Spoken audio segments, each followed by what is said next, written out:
नमस्कार। आज हम हजारों साल पीछे चल रहे हैं और प्राचीन भारत के एक बहुत ही खास चिकित्सा ग्रंथ चरक संहिता में गोता लगा रहे हैं। हमारा मकसद आज के जीवन के लिए स्वास्थ्य और कल्याण से जुड़े कुछ जरूरी सबक खोजना, बिल्कुल। और इसके लिए हमारे पास चरक संहिता के दो महत्वपूर्ण अध्यायों के कुछ अंश हैं। एक है मात्रा शैतियम और दूसरा स्वस्थ वृत्त। ये अंश कविराज श्री अत्रि देव जी गुप्त के हिंदी अनुवाद पर आधारित है और ये हमें सिखाते हैं कि कैसे सही भोजन और सही दिनचर्या से स्वस्थ रहा जा सकता है। तो आज की हमारी कह सकते हैं गहरी चर्चा का लक्ष्य यही है कि इन प्राचीन शिक्षाओं से वह व्यवहारिक ज्ञान निकालें, वह दिलचस्प पहलू खोजें जो हमारी आधुनिक जीवन शैली में भी फिट बैठ सके और शायद कुछ आह वाले पल मिल जाएं। तो संक्षेप में चरक संहिता क्या है? यह सिर्फ एक किताब तो नहीं है ना? जी नहीं, बिल्कुल नहीं।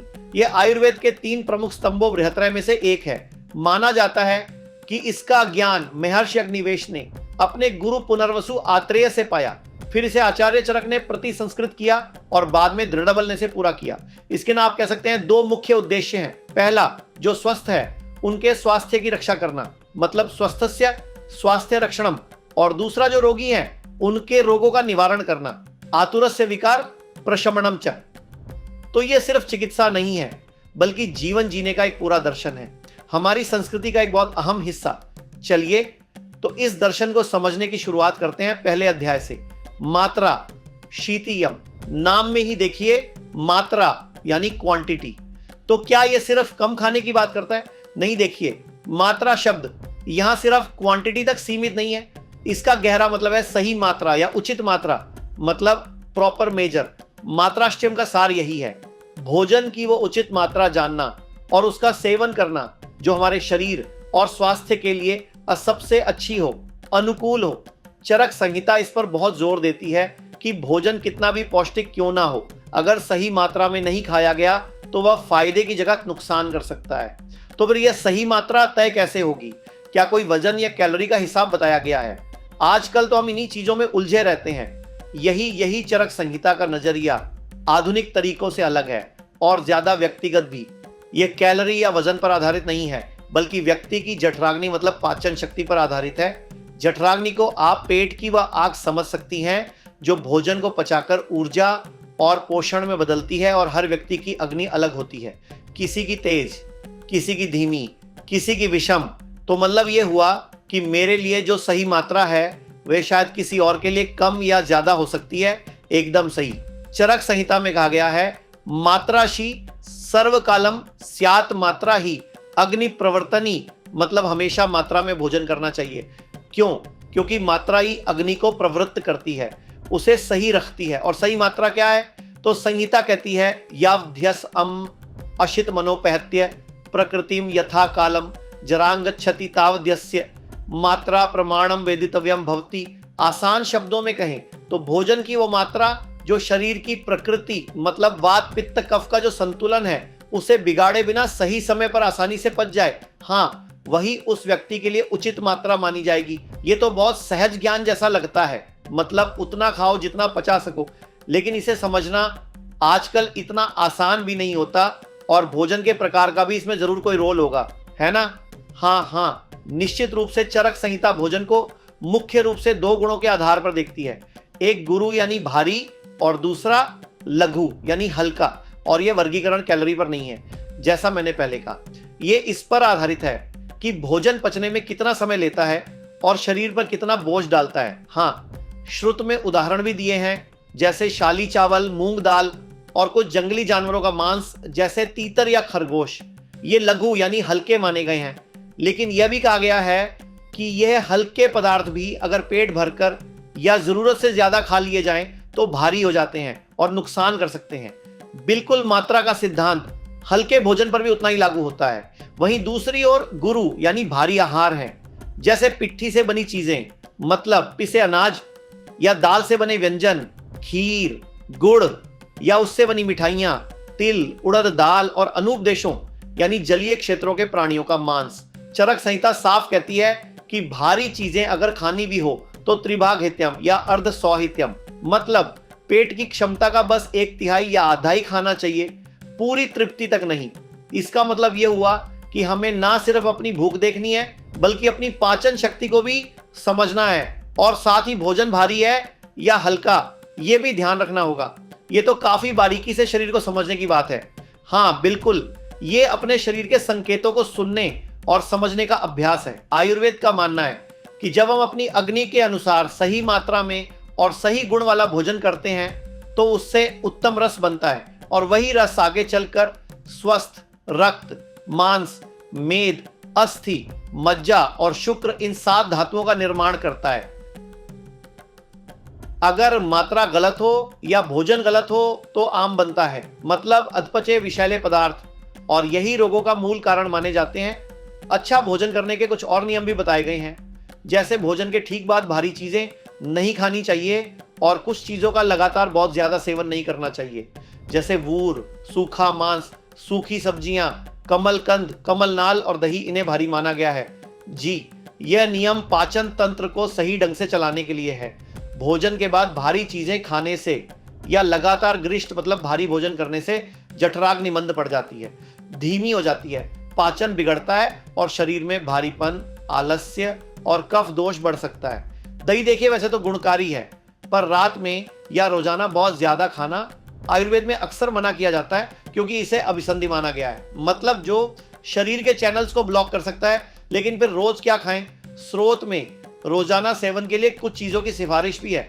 षष्टिक चावल जो 60 दिन में पकता है, शाली चावल, मूंग, सेंधा नमक, आंवला, जौ, बारिश का पानी, अशुद्ध पानी, दूध, घी, शहद और जंगल मांस, जंगल के प्राणियों का मांस। अच्छा, ये क्यों? ये सूची बहुत दिलचस्प है, क्योंकि ये सिर्फ हेल्दी फूड्स की एक लिस्ट नहीं है, बल्कि ये एक संतुलित आहार का प्रतिनिधित्व करती है, जो ज्यादातर लोगों के लिए रोजाना खाने पर भी दोषों को असंतुलित नहीं करता, ऐसा माना गया है। जैसे मूंग दाल त्रिदोषामिक है, पचने में आसान, सेंधा नमक अग्नि बढ़ाने वाला, पचाने वाला और त्रिदोषार माना गया है, जबकि समुद्री नमक कफ और पित्त बढ़ा सकता है।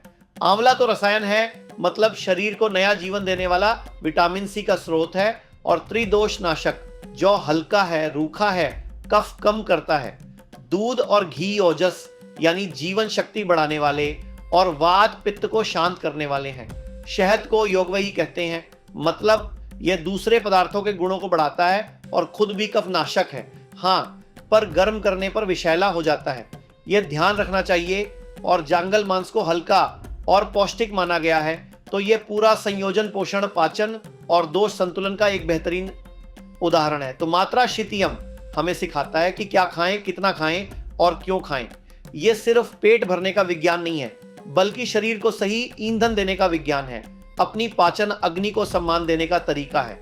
बिल्कुल, और जब शरीर को सही पोषण मिलता है तो मन भी स्वस्थ रहता है। अब भोजन की बात से थोड़ा आगे बढ़ते हैं और देखते हैं कि चरक संहिता स्वस्थ रहने के लिए रोजमर्रा की दिनचर्या यानी स्वस्थ व्रत के बारे में क्या कहती है। हाँ, स्वस्थ व्रत मतलब स्वस्थ रहने का विधान या नियम। इसमें रोजमर्रा की कई छोटी छोटी आदतें बताई गई हैं, जो शायद आज हमें मामूली लगे, पर उनका गहरा महत्व बताया गया है। चलिए शुरुआत आंखों की देखभाल से करते हैं। चरक संहिता कहती है, 100 वीरांजनम नित्यम हितमक्षणो स्ततो भजेत, मतलब आंखों के लिए रोजाना 100 वीरंजन, जो एक प्रकार का सुरमा होता है, संभवतः एंटी इमनी सल्फाइड, वो लगाना हितकर है। और यह भी कहा है, चक्षुष तेजोमयम यस्मात् तस्य शेषत भयम स्मृतम, इसका मतलब है कि आंखें तेजोमय हैं, उनमें तेजस या अग्नि तत्व की प्रधानता है, इसलिए उन्हें विशेषकर श्लेष्मा यानी कफ दोष से खतरा रहता है। 100 विरंजन कफ को निकालने और आंखों को साफ रखने में मदद करता है, ऐसा माना गया है। और हफ्ते में एक बार रसंजन लगाने की भी सलाह है, मतलब रसोत का अंजन श्रावणार्थम यानी आंखों से पानी बहाकर सफाई करने के लिए। लेकिन धूप में या थके होने पर तीक्ष्ण अंजन लगाने से मना किया है। हाँ, ये सावधानी बहुत महत्वपूर्ण है। रसांजन जो बर्बेरिस अरिस्टाटा नाम के पौधे से बनता है, वह कषाय यानी कसला और लेखन यानी स्क्रीपिंग गुण वाला होता है। यह आंखों से अतिरिक्त श्राव या गंदगी को निकालता है। लेकिन जैसा कहा, आंखें तेजोमयी होने के कारण संवेदनशील होती हैं, इसलिए तेज धूप में या जब शरीर थका हो तब तीक्ष्ण अंजन लगाने से उन्हें नुकसान पहुंच सकता है। यह संतुलन और सावधानी का एक और उदाहरण है। आगे एक और दिलचस्प अभ्यास है, धूम्रपान। लेकिन जैसा हमने पहले ही साफ किया था, यह आज वाला तंबाकू का धूम्रपान बिल्कुल नहीं है। हाँ, ये स्पष्ट करना बहुत जरूरी है। चरक संहिता में जिस धूम्रपान का वर्णन है वह एक औषधीय प्रक्रिया है। इसमें खास जड़ी बूटियों के मिश्रण को जलाकर उसके धुएं को नाक या मुंह से लिया जाता है। इसके कई प्रकार बताए गए हैं।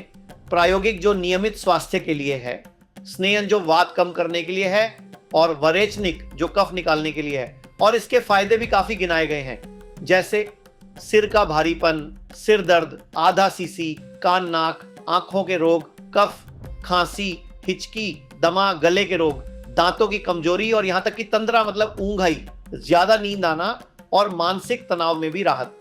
प्राचीन चिकित्सा में ये शायद सिर और गर्दन में स्थित दोषों, खासकर कफ और वात को शांत करने या निकालने का एक प्रभावी तरीका माना जाता होगा, क्योंकि धुआं सूक्ष्म होता है तो वह सीधे प्रभावित जगहों तक पहुंच सकता है, जैसे कफ के कारण होने वाले सिरदर्द या भारीपन में वैचनिक धूम्रपान कफ को बाहर निकालकर राहत दे सकता है। लेकिन यह भी ध्यान रखना जरूरी है कि इसके लिए भी नियम है, निषेध है, और इसे विशेषज्ञ की देखरेख में ही किया जाना चाहिए था। इसके बाद आता है दंत धावन यानी दातून करना, करंज, करवीर, अर्क, निग्रोध यानी बरगद जैसे पेड़ों की टहनियों से दातून करने की सलाह है, जिनका रस कसैला, तीखा या कड़वा हो। आजकल हम टूथब्रश और पेस्ट इस्तेमाल करते हैं, लेकिन दातून के पीछे भी एक विज्ञान था। इन रसों कसला, कड़वा, तीखा में जीवाणुरोधी यानी एंटीबैक्टीरियल और सफाई करने वाले गुण होते हैं, और दातून के जो रेशे होते हैं वह दांतों और मसूड़ों की मालिश करते हैं, प्लाक हटाते हैं। चरक संहिता कहती है कि इससे मुंह की दुर्गंध दूर होती है, मुंह का स्वाद ठीक होता है, दांतों और जीभ का मैल साफ होता है और भोजन में रुचि भी बढ़ती है। यह मुंह के स्वास्थ्य के लिए एक प्राकृतिक तरीका था। अब एक ऐसा अभ्यास आता है जिस पर बहुत जोर दिया गया है, अभ्यंग यानी तेल की मालिश। अभ्यंग अमाचरणत्यम, सजराश्रम वाता रोजाना अभ्यंग करना चाहिए। यह बुढ़ापे, थकान और वात दोष को दूर करता है। हाँ, अभ्यंग को तो दिनचर्या का एक अनिवार्य हिस्सा माना गया है। विशेषकर सिर पर तेल लगाना, शिरोभ्यंग कानों में तेल डालना, कर्णपूरण और पैरों के तलवों पर तेल मालिश पाद अभ्यंग के खास फायदे बताए गए हैं। और पूरे शरीर पर तेल मालिश से दृष्टि साफ होती है, शरीर पुष्ट होता है, आयु बढ़ती है, नींद अच्छी आती है और त्वचा सुंदर और मजबूत बनती है। ये सिर्फ शारीरिक नहीं लगता, बल्कि इससे मानसिक शांति भी मिलती होगी। आजकल की तनाव भरी जिंदगी में तो इसकी बहुत जरूरत महसूस होती है। बिल्कुल, त्वचा हमारा सबसे बड़ा अंग है और आयुर्वेद के अनुसार वात दोष का मुख्य स्थान भी है। तेल, खासकर तिल का तेल, वात को शांत करने वाला माना गया है। अभ्यंग से त्वचा का रूखापन दूर होता है, मांसपेशियां रिलैक्स होती हैं, ब्लड सर्कुलेशन बढ़ता है और नर्वस सिस्टम शांत होता है। यह तनाव, चिंता और थकान को कम करने का एक बहुत शक्तिशाली उपाय है। यह शरीर और मन दोनों का पोषण करता है। रोजाना बस कुछ मिनट का अभ्यंग भी काफी फायदेमंद हो सकता है। तेल मालिश के बाद अगला कदम स्वाभाविक रूप से स्नान यानी नहाना है। इसे भी रोज करने की सलाह दी गई है। जी स्नानम दीपनम आयुषम स्नान मुर्जाबल प्रदम कंडुमल श्रम श्वेत कंद्रातः पाप मजित। इसका अर्थ है कि स्नान पवित्र है, भूख बढ़ाने वाला है, आयु बढ़ाने वाला है, ऊर्जा और बल देने वाला है।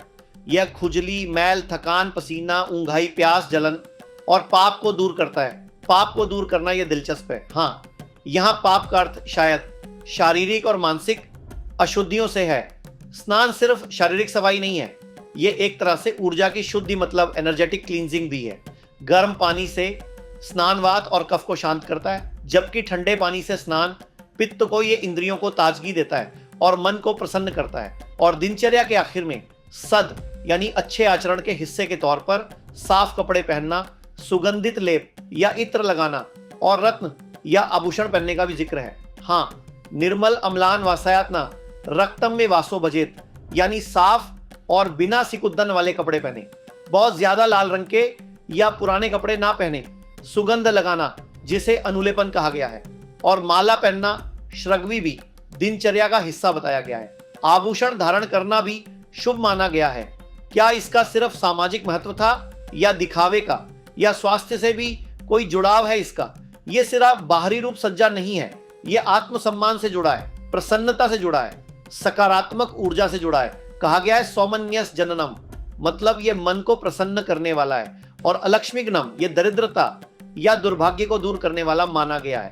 जब हम अच्छा महसूस करते हैं, अच्छा दिखते हैं, तो हमारा आत्मविश्वास बढ़ता है, हमारा सामाजिक व्यवहार बेहतर होता है और यह सब हमारे मानसिक और भावनात्मक स्वास्थ्य पर अच्छा असर डालते हैं।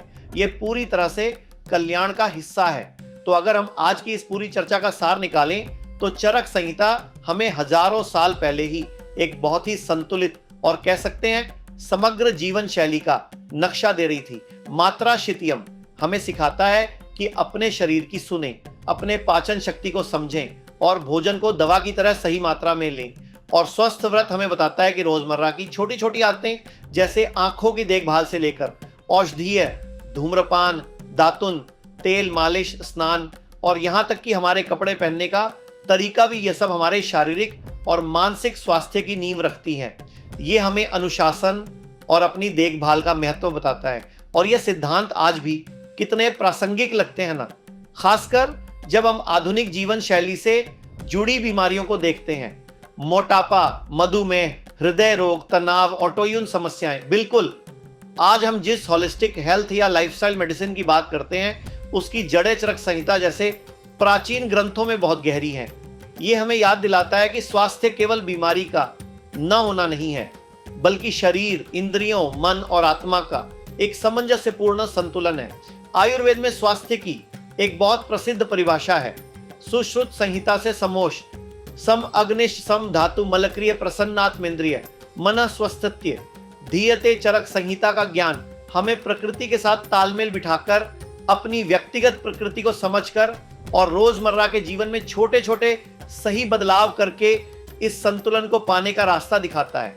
ये वाकई प्रेरणादायक है कि इतना प्राचीन ज्ञान आज भी हमारा मार्गदर्शन कर सकता है। और इसे सुनते हुए श्रोताओं के लिए एक विचारणीय प्रश्न छोड़ते हैं। चरक संहिता के इन नियमों में प्रकृति की लय के साथ तालमेल बिठाना पर बहुत जोर है, चाहे वह भोजन की मात्रा हो या दिनचर्या। तो हमारी आज की इस तेज रफ्तार तकनीक से चलने वाली दुनिया में हम प्रकृति के साथ सामंजस्य को अपने जीवन में कैसे उतार सकते हैं, या फिर यह सोएं कि स्वस्थ वृत्त में बताए गए इतने सारे अभ्यासों में से अगर सिर्फ एक को ही, जैसे रोजाना कुछ मिनट का अभ्यंग या अपनी जठराग्नि के अनुसार भोजन करना, अगर सिर्फ एक को पूरी निष्ठा से अपनाया जाए तो किसी के स्वास्थ्य और जीवन के अनुभव में कैसा और कितना बदलाव आ सकता है। ये सचमुच सोचने वाली बात है। अपनी जड़ों से जुड़कर शायद हम आज की चुनौतियों का बेहतर सामना कर सकते हैं। तो चरक संहिता के शब्दों में ही विदा लेते हैं। स्वस्थ रहें, सुरक्षित रहें